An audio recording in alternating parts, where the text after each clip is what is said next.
అందరికీ నమస్తే అండి. మనకు 5 ఏళ్ళకు ఒకసారి శాసనసభ, లోక్సభ ఎన్నికలు జరుగుతాయి. ఇది బహుశా మన దేశంలో ఈ రాజ్యాంగబద్ధమైన ప్రజాస్వామ్యబద్ధమైన దేశంలో మనం పుట్టినందుకు, ఓటరుగా ఉన్నందుకు గర్వపడాలి, సంతోషించాలి. ఎందుకంటే మన నెత్తినెక్కి పెత్తనం చేసే, పచ్చిగా చెప్పుకోవాలంటే అదే, లేదా మనల్ని పరిపాలించే, లేదా మన తరపున మాట్లాడే, ఎలాగైనా చెప్పుకోవచ్చు, మన ప్రజాప్రతినిధిని మనమే ఎన్నుకుంటాం.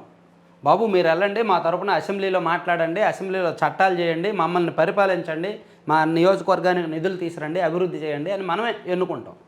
అది చాలా అరుదుగా ఉండే హక్కు. సో మనకు ఈ మే 13వ తేదీన ఓట్ల పండుగ జరగబోతోంది. సో మన రాష్ట్రంలో ఇప్పుడున్న పరిస్థితుల్లో ఏ పార్టీకి ఓటేయాలి, ఎవరిని ఎన్నుకోవాలి అనేది ఎవరిష్టం వాళ్ళది, ఎవరి అభిప్రాయాలు వాళ్ళకి ఆల్రెడీ ఉంటాయి, ఫిక్స్ అయిపోయే ఉంటారు.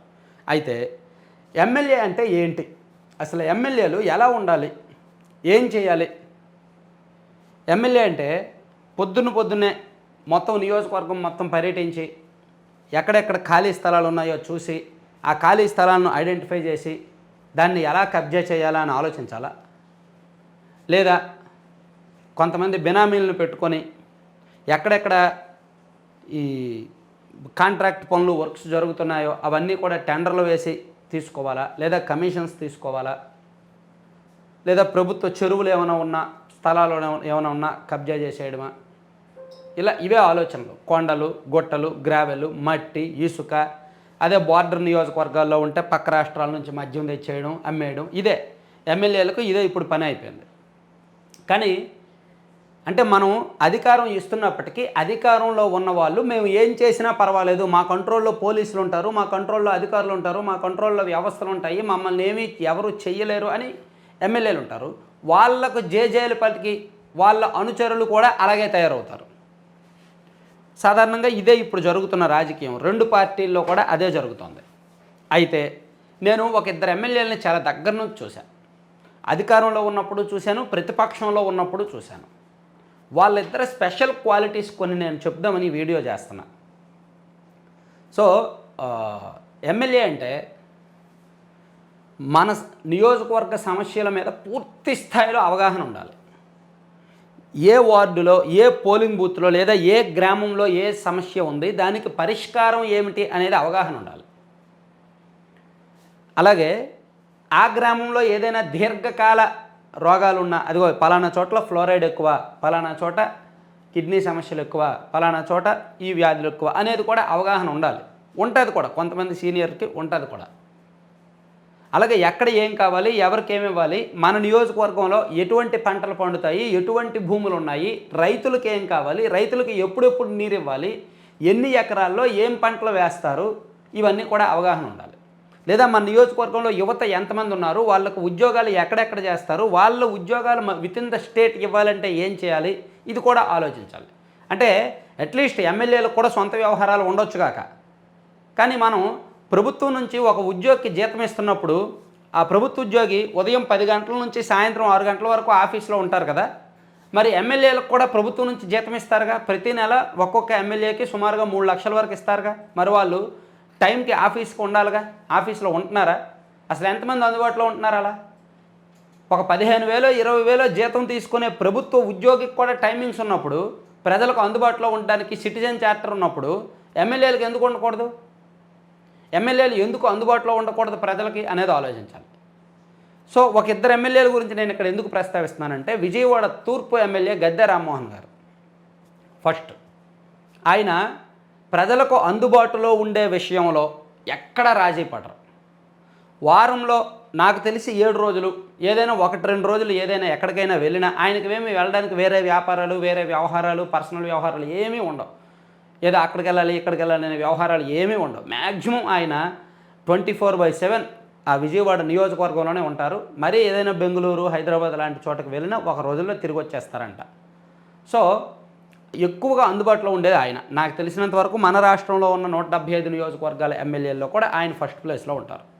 మార్నింగ్ లేస్తే చాలు, మార్నింగ్ వాక్ అని పార్కులోకి వెళ్తారు. అక్కడున్న జనం ఎవరెవరు వాకింగ్కి వస్తారో వాళ్ళందరితో సొంత కుటుంబ సభ్యుల్లా మాట్లాడతారు.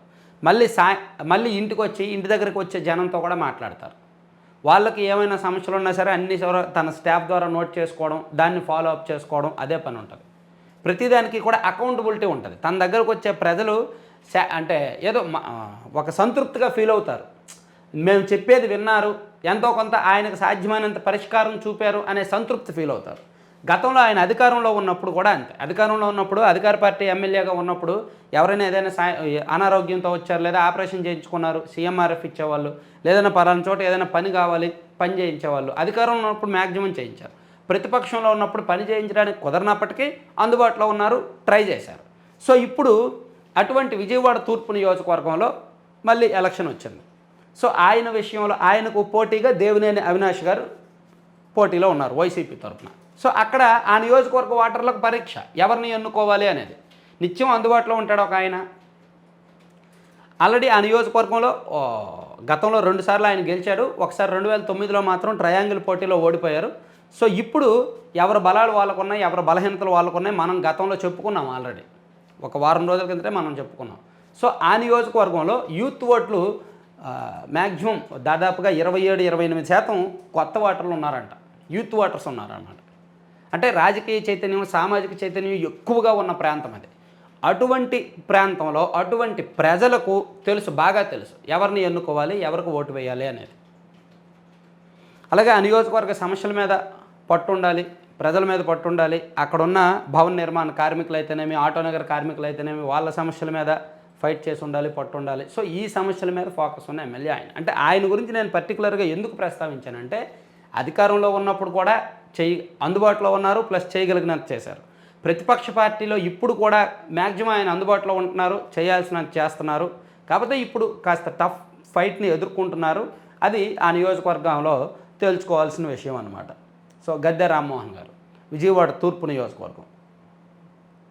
మరోవైపు అద్దంకి ఎమ్మెల్యే గొట్టిపాటి రవికుమార్ గారు, అద్దంకి నియోజకవర్గం. ఆయన కూడా అంతే. వారంలో 5 రోజులు, 1-2 అంటే యావరేజ్గా చెప్తున్నా, యావరేజ్గా వారంలో 5 రోజులు ఆయన అందుబాటులోనే ఉంటారు. తన నియోజకవర్గంలో పర్యటిస్తూనే ఉంటారు, తిరుగుతూనే ఉంటారు. లేని పక్షంలో చిలకలూరుపేటలో వాళ్ళ ఇల్లు ఉంటుంది, అక్కడ ఉంటారు. సో ఆ నియోజకవర్గానికి దగ్గరే ఆనుకునే ఉంటుంది చిలకలూరుపేట కూడా. అద్దంకిలో బల్లికొరవ ఆ మండలాలకు ఆనుకునే ఉంటుంది అనమాట. జేపొంగలూరు ఆ ప్రాంతాలకు ఆనుకుని ఉంటుంది కాబట్టి దగ్గరలోనే ఉంటుంది కాబట్టి అటు కూడా వెళ్తారు. సో ఆ నియోజకవర్గ ప్రజలు చుట్టూ ఎంత తిరిగినా సరే రఫ్గా ఒక 20 కిలోమీటర్లు 25 కిలోమీటర్ల దూరంలో ఉంటారు.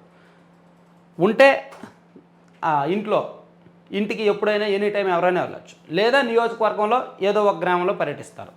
సో ఆయన ఇప్పుడు ఆ నియోజకవర్గంలో అద్దంకిలో 3 సార్లు గెలిచారు. 2009, 2014, 2019. అంతకుముందు నియోజకవర్గాల పునర్విభజనకు ముందు మార్టూరు నుంచి గెలిచారు 2004లో తొలిసారి. సో ఇప్పుడు ఆయన అద్దంకి నుంచి మళ్ళీ పోటీ చేస్తున్నారు 4వసారి. ఓవరాల్గా ఆయన కెరీర్లో 5వసారి పోటీ చేస్తున్నారు. సో ఆయన ప్రత్యేకతలు కూడా అంతే. ఎవరు ఏ కార్యక్రమానికి పిలిచినా వెళ్ళడం, ఎవరు ఏ సమస్య చెప్పినా సరే మ్యాక్సిమం వినడం. అలాగే ఆ సమస్యలకు సంబంధించి వాళ్ళు చెప్పేవన్నీ కూడా ఒక ఫైల్ మెయింటైన్ చేస్తారు. వాళ్ళు ఏం చెప్పారు, ఇదిగో పలానా గ్రామంలో వాటర్ సమస్య, ఓకే ఆర్డబ్ల్యూఎస్కి రిఫర్ చేయాలి, ఉంచండి. ఇదిగో పలానా గ్రామంలో నీటి ప్రాజెక్టు సమస్య, ఓకే కలెక్టర్ గారి దగ్గరికి వెళ్ళినప్పుడు మాట్లాడదాం, ఉంచండి. ఇదిగో పలానా గ్రామంలో ఒక కేసు ఉంది, ఓకే ఎస్పీ గారిని కలిసినప్పుడు మాట్లాడదాం, ఉంచండి. ఇలా డిపార్ట్మెంట్ వైజ్ వాళ్ళకు వచ్చే సమస్యల్ని సెపరేట్ ఫైల్ చేసి ప్రతి వారం కూడా ఆ ఆఫీసులకు పంపించి వాళ్ళ ద్వారా ఫాలో అప్ చేస్తారు. ఇదిగో మాకు ఈ గ్రామంలో ఈ ప్రజలకు ఈ సమస్య ఉంది, ఎప్పుడు చేస్తారు. అధికారంలో ఉన్నప్పుడైతే నేరుగా ఆయన వెళ్ళి కూర్చుంటారు, ఇది అయ్యే వరకు వెళ్ళేది లేదు అని. సో ఇప్పుడు ప్రతిపక్షంలో ఉన్నారు కాబట్టి కొన్ని పరిమితులు ఉంటాయి కాబట్టి అంతగా చేయలేకపోయినప్పటికీ ట్రై చేస్తున్నారు. అలాగే అద్దంకి నియోజకవర్గంలో కూడా గతంలో ఆయన 2015లో వైసీపీ నుంచి టీడీపీలోకి వచ్చారు. సో వచ్చిన తర్వాత దాదాపుగా 3.5 సంవత్సరాలు బాగా కష్టపడ్డారు. సో ఆ టైంలో ఆయన కూడా సీఎంఆర్ఎఫ్లు విపరీతంగా ఇచ్చారు. ముఖ్యమంత్రి సహాయ నిధి ఇవ్వడంలో పోటీ పడ్డారు. ఎవరైనా ఏదైనా ఆపరేషన్ చేయించుకున్నామని వచ్చినా, ఆరోగ్యశ్రీ ఎన్టీఆర్ వైద్య సేవ రాలేదని వచ్చినా సరే పర్సనల్గా ఏదైనా సాయం చేయడం కానీ, లేదా సీఎంఆర్ఎఫ్ ద్వారా ఎంతో కొంత ఇప్పించడం కానీ చేశారనమాట. సో అటువంటి రవికుమార్ గారి మీద 2019లో వైసీపీ ప్రభుత్వం వచ్చిన తర్వాత ఆయన వ్యాపారాలను దెబ్బతీశారు. ఆయన్ను ఆర్థికంగా దెబ్బ కొట్టడానికి చాలా ప్రయత్నం చేశారు. ఆయన గ్రానైట్ క్వారీల మీద విజిలెన్స్ తనిఖీలు అవి ఇవి చేసి దాదాపుగా 280 కోట్లకు పైగా ఫైన్ వేశారు. వైసీపీలో జాయిన్ అయితే ఫైన్లు ఎత్తేస్తాం. సేమ్ ఆయన మీద సిద్ధ రాఘవరావు గారి మీద, పోతుల రామారావు గారి మీద, సిద్ధ హనుమంతరావు, సిద్ధ వెంకటేశ్వరరావు, ఇలా పెద్ద పెద్ద గ్రానైట్ వ్యాపారులు అందరి మీద ఫైన్లు వేశారు. సిద్ధ రాఘవరావు గారు పార్టీ మారిపోయారు, సిద్ధ హనుమంతరావు గారు, వెంకటేశ్వరరావు గారు లొంగిపోయారు. ఆయన లొంగలేదు, పార్టీ మారలేదు. ఈయన క్వారీలు మూసుకున్నారు, బిజినెస్ మూసుకున్నారు. పార్టీలో వైసీపీలో చేరిన వాళ్ళు వ్యాపారాలు చేసుకుంటున్నారు, సాఫీగానే వాళ్ళ వ్యాపారాలు వాళ్ళకి బాగానే ఉన్నాయి. వైసీపీలో చేరని రవికుమార్ గారు క్వారీలు మూసుకున్నారు.